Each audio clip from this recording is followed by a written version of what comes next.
Anybody who says he's read the Quran is a liar, because to read it you first have to know कि इसकी arrangement क्या है। जाकिर नाइक कहता है ना चैप्टर 235 लाइन 92, झूठ बोलता है साला, चेक करना, वो तो नंबर फेंक रहा है, खटखट खटखट खटखट। ये साले छोटे भाई का पजामा और बड़े भाई का कुर्ता पहनने वाले, तो जूता कपड़ा, शक्ल खराब है आपकी, आप कहां से आ गए इस्लाम फैलाने। ये तो बदनसीबी इंडिया के मुसलमानों की, इतने घटिया आदमी के पास 20-20 हजार आदमी आते हैं।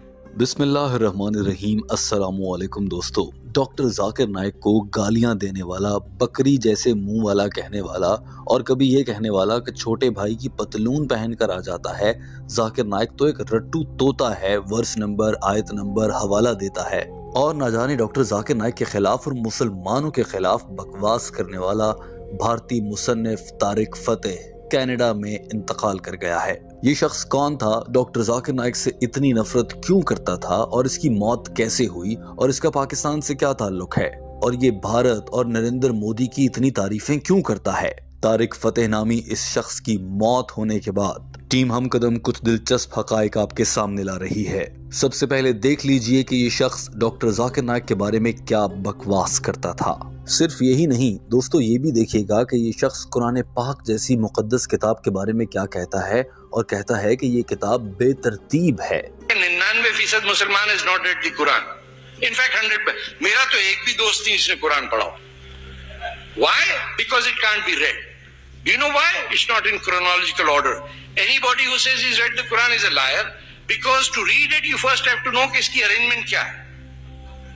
जाकिर नाइक कहता है ना चैप्टर 235 लाइन 92, झूठ बोलता है साला, चेक करना, वो तो नंबर फेंक रहा है, खटखट खटखट खटखट। अब क्या यार, ये इतना इसको कैसे याद है। ये साले छोटे भाई का पजामा और बड़े भाई का कुर्ता पहन। दोस्तों यहाँ आपने देखा कि ये डॉक्टर जाकिर नाइक की जानिब से कुरान पाक की आयत का हवाला देना, आयत नंबर और सिपारा और दीगर तमाम हवालाजात बताने पर मजाक उड़ा रहा है कि डॉक्टर जाकिर नाइक साला झूठ बोलता है कि उसे याद है, वो नंबर्स बेचता है। तारिक फतेह ने ये कहा और फिर डॉक्टर जाकिर नाइक के लिबास पर भी तनकीद की, जो कि बिला जवाज है। आप हैरान होंगे कि ये शख्स असल में खुद को मुसलमान भी कहता है और पाकिस्तान में पैदा हुआ था। ये साले छोटे भाई का पजामा और बड़े भाई का कुर्ता पहनने वाले,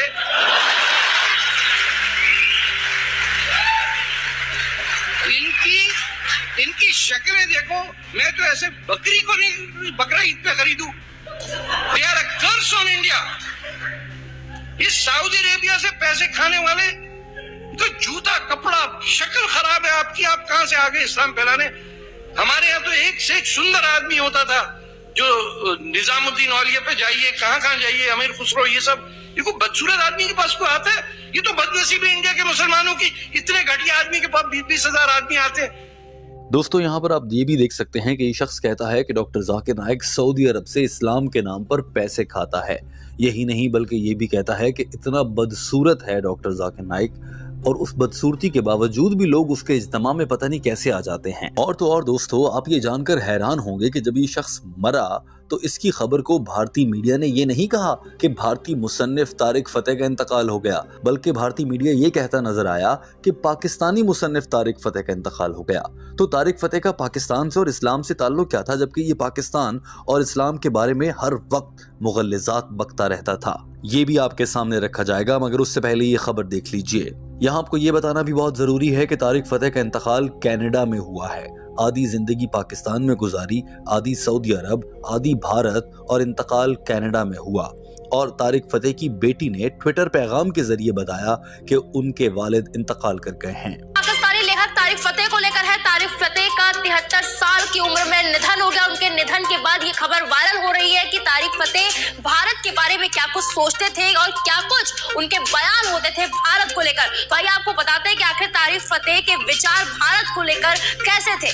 इसके अलावा इस्लाम से जुड़े मुद्दों पर भी वो मुखरता के साथ अपनी राय रखने के लिए अक्सर जाने जाते थे। तारिक फतेह की बेटी नताशा ने ट्विटर के जरिए इस बात की पुष्टि की है कि उनके पिता का निधन हो गया है। दोस्तों जैसे कि हमने आपको बताया कि तारिक फतेह पैदा पाकिस्तान में हुआ, कुछ अरसा काम सऊदी अरब में किया, कुछ अरसा भारत में रहा और कुछ अरसा कनाडा में रहा और वहीं पर मर गया।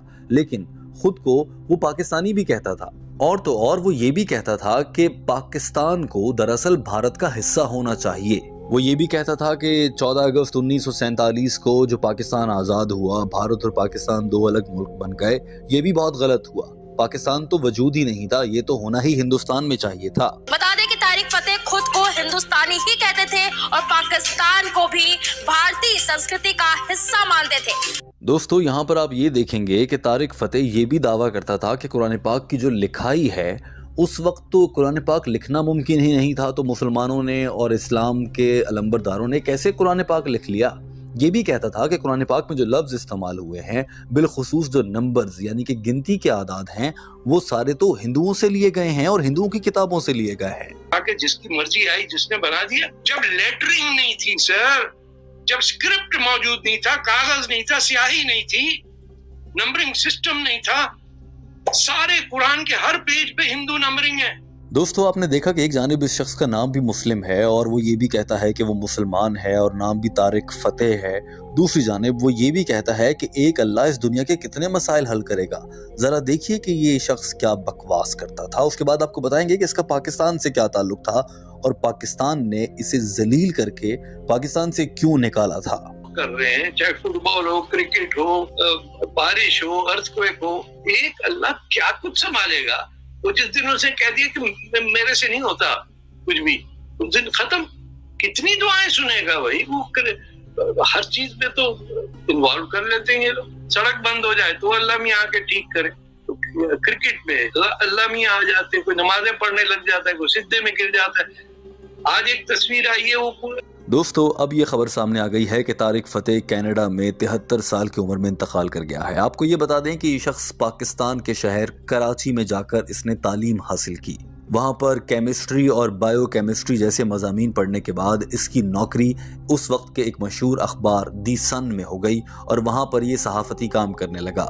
जब इसने देखा कि इसकी नौकरी फल फूल रही है तो ये इस्लामाबाद में पाकिस्तान टेलीविज़न चला गया और फिर वो वक्त था जब इसने पाकिस्तान के ख़िलाफ़ बातें करना शुरू की। तो पाकिस्तान की फ़ौज ने तारिक फतेह पर वहाँ पर ज़िंदगी तंग कर दी और ये मुल्क छोड़कर भाग निकला। पाकिस्तान से निकलने के बाद तारिक फतेह ने सऊदी अरब में जाकर पनाह ली, जो कि बहुत हैरान कुन बात है कि इस तरह के शख्स को सऊदी अरब ने अपने पास कैसे रहने दिया। मगर ये शख्स 10 साल तक सऊदी अरब में रहता रहा और वहाँ पर टीवी पर इश्तिहार बनाने की कंपनी में काम करता रहा। और फिर उसके बाद इसके अंदर ना जाने भारत की कौन सी मोहब्बत जागी, या फिर भारतीय सियासत और हुकूमत की जानिब से पैसों के लालच या फिर शोहरत की खातिर ये भारत चला गया और भारत जाकर मुसलसल पाकिस्तान और इस्लाम को बदनाम करने की कोशिश करता रहा, जिनमें से कुछ बयानात आपके सामने टीम हम कदम ने अभी रखे हैं। भारत में रहते हुए ही तारिक फतेह ने कनाडा की नेशनैलिटी भी हासिल कर ली और अब ये कभी भारत कभी कनाडा में रहने लगा। कुछ अरसे के लिए जब ये कनाडा मुंतकिल हुआ तो वहाँ पर ही अपनी बीवी के साथ ड्राई क्लीनिंग के काम की एक फैक्ट्री भी चलाता रहा। अपनी उम्र के आखिरी हिस्सों में तारिक फतेह भारतीय टेलीविजन पर पाकिस्तान और इस्लाम के खिलाफ बयानात देने के बायस मशहूर हुआ और फिर जाकर कनाडा में रहने लगा और आज ये खबर सामने आई है कि ये कनाडा में इंतकाल कर गया है। दोस्तों, आपने देखा कि ये डॉक्टर जाकिर नाइक के खिलाफ कैसी बकवास करता रहा, मगर डॉक्टर जाकिर नाइक ने आज तक इस शख्स के खिलाफ कोई बुरे अल्फाज इस्तेमाल नहीं किए, बल्कि हमेशा डॉक्टर जाकिर नाइक ने अपने यारों दोस्तों की महफिल में इस शख्स के लिए भी हिदायत की दुआ ही की है। एक सवाल ये भी पैदा होता है कि डॉक्टर जाकिर नाइक से इतनी नफरत क्यों करता था। वैसे तो नफरत की कोई वजह इसके पास नहीं थी, जिसकी वजह से बज़ाहिर ये कहता है कि डॉक्टर जाकिर नाइक बहुत बदसूरत हैं, इसीलिए मुझे पसंद नहीं है। जबकि किसी भी इंसान को पसंद नापसंद करना उसकी शख्सियत की वजह से हो सकता है, उसकी शक्ल या चेहरे की वजह से हरगिज नहीं हो सकता। यही नहीं बल्कि तारिक फतेह दरअसल भारतीय हुकूमत और नरेंद्र मोदी के पेरोल पर था। जराए बताते हैं कि नरेंद्र मोदी ने इस्लाम और डॉक्टर जाकिर नाइक को बदनाम करने के लिए तारिक फतेह को इस्तेमाल किया। भारतीय मीडिया पर टॉक शोज में तारिक फतेह को जबरदस्ती बिठाया जाता ताकि वो इस्लाम और पाकिस्तान के खिलाफ बात कर सके, और ये काम तारिक फतेह ने जब तक वो भारत में रहा धड़ल्ले से किया। यही नहीं बल्कि कनाडा जाकर भी वो भारतीय टीवी पर नजर आता था और इस्लाम और पाकिस्तान के खिलाफ बातें करता नजर आता था। जब नरेंद्र मोदी ने देखा कि भारत में इस्लाम तेजी से फैल रहा है और इसकी वजह बज़ाहिर इस दुनिया में डॉक्टर जाकिर नाइक बन रहे हैं, तो नरेंद्र मोदी ने जहां डॉक्टर जाकिर नाइक को भारत से निकलने पर मजबूर कर दिया, वहीं पर तारिक फतेह को ज़्यादा से ज़्यादा इस्तेमाल करके डॉक्टर जाकिर नाइक के खिलाफ प्रोपेगेंडा किया गया। कभी उन्हें तकरीबकारी की वारदातों में मुलविस करार देने की कोशिश की गई, तो कभी कहा गया कि डॉक्टर जाकिर नाइक नफरत फैलाते हैं। नरेंद्र मोदी और भारतीय हुकूमत ने तारिक फतेह को इस्तेमाल करके डॉक्टर जाकिर नाइक को बदनाम करने की कोशिश की, मगर आज दुनिया में आप देख सकते हैं कि किसका मकाम और मर्तबा बड़ा है, किसे अल्लाह ने ज्यादा इज्जत दी है। आज भी तारिक फतेह की मौत के बावजूद आज वो शख्स मर गया है, लेकिन लोग उसके बारे में बुरा भला लिख रहे हैं और गालियां दे रहे हैं, जबकि डॉक्टर जाकिर नाइक की इज्जत और वकार अल्हम्दुलिल्लाह आज भी बरकरार है और वो पहले से कई गुना ज्यादा बुलंद है। बिस्मिल्लाहिर्रहमानिर्रहीम। अस्सलामु अलैकुम दोस्तों, मैं उम्मीद करता हूँ कि तमाम अहबाब खैरियत से होंगे और ईमान और सेहत वाली ज़िंदगी से मुस्तफ़ीज़ हो रहे होंगे। अल्लाह ताला तमाम मुसलमानों को सेहत और आफ़ियत वाली और ईमान और इस्लाम वाली ज़िंदगी अता फ़रमाए। दोस्तों, उम्मीद करता हूँ कि आपको हमारी वीडियो पसंद आई होगी। बहुत ही खूबसूरत वीडियो थी। मैं कोशिश करूँगा कि ऐसी ही खूबसूरत वीडियोज़ लेकर आपके लिए हाज़िर होता रहूँ। ऐसी ही खूबसूरत वीडियोज़ के लिए और ये पैगाम आगे लोगों तक पहुँचाने के लिए हमारे चैनल को सब्सक्राइब करें और हमारी हर वीडियो को शेयर कर दिया करें ताकि ये पैगाम हर मुसलमान को पहुँच सके।